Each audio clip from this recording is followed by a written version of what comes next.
Stick around and I'm going to give you a 3-step process to challenge racism and other sensitive topics at work in a really professional way. I'm Shauna and this is Career Interrupted. If you're finding this helpful, please go ahead and subscribe to my channel, click the little bell so you get notified of new videos, and leave me a comment. It helps me show up in the YouTube algorithm, which I don't exist in yet. Racism has no place at work, yet somehow still in this day and age it still shows up from time to time. So what are you to do if you want to be actively anti-racist, fight for what's right, and keep your job? You're working with a manager and they're like, I don't want to hire Jamal, something, right? I don't want to hire Jamal. And that's all the information you know. Your gut tells you, you're like, you don't want to hire Jamal because he's probably black. You haven't laid eyes on the dude, but you are thinking he's black, and that's why you don't want to interview him. So is this racist or is this not racist? We don't really know. Let's go through the steps and check it out a little further. Step number 1, ask a follow-up question. My personal favorite, use language like this. Can you help me understand? Can you help me understand why you think that Jamal is not qualified for the position, even though his qualifications are exactly the same as Joe's? This is also a good tactic for at home. Honey, can you help me understand why the dishes are on the counter, even though the dishwasher is right there? So there are 2 possible outcomes for this manager. Outcome number 1 is you've asked the question and prompted a thought in the manager, and he goes, maybe I should interview Jamal.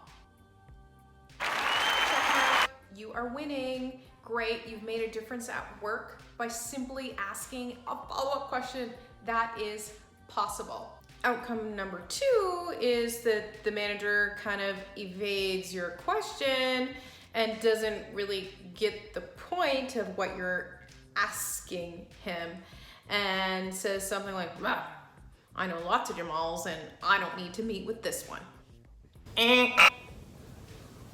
Proceed to step 2. In step 2, you're gonna press a little bit more in a professional way, using professional language, not accusing, and you're gonna say something like, well, manager, it seems to me like he's fully qualified for the position. Am I missing something? Outcome 1 is manager goes, that's an interesting point. He is qualified for the position. I should absolutely meet with him. Success, you have made a difference at work. Outcome 2 is you're starting to piss off the hiring manager a little bit. Maybe you just get a blank stare or some sort of direct response that says, no, I'm the boss and I'm not hiring the guy.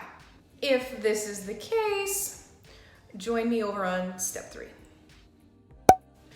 Step 3 is to decide what else you can do.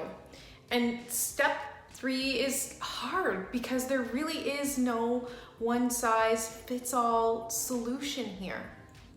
Not all employers are equal by any stretch.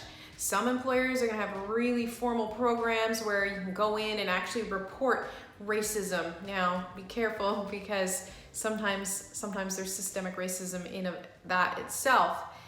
But other employers, smaller employers a lot of the time, have no formal mechanisms. And if you need your job, your hands kind of become tied.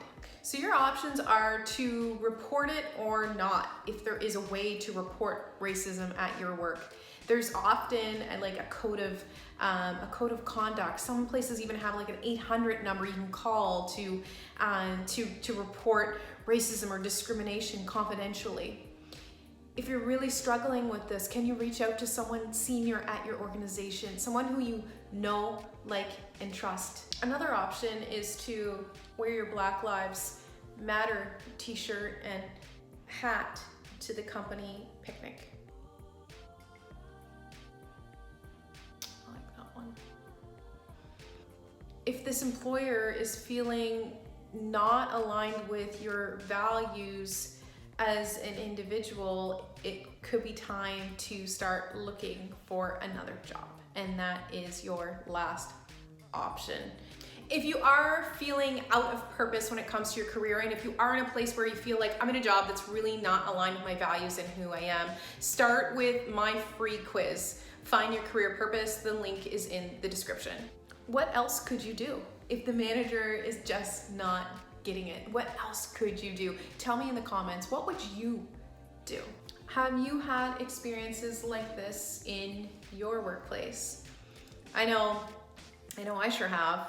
Tell me about it in the comments. If you found this video helpful, if you're gonna start asking more questions, let me know. Subscribe to my channel, click the bell for updates, and I will see you next week.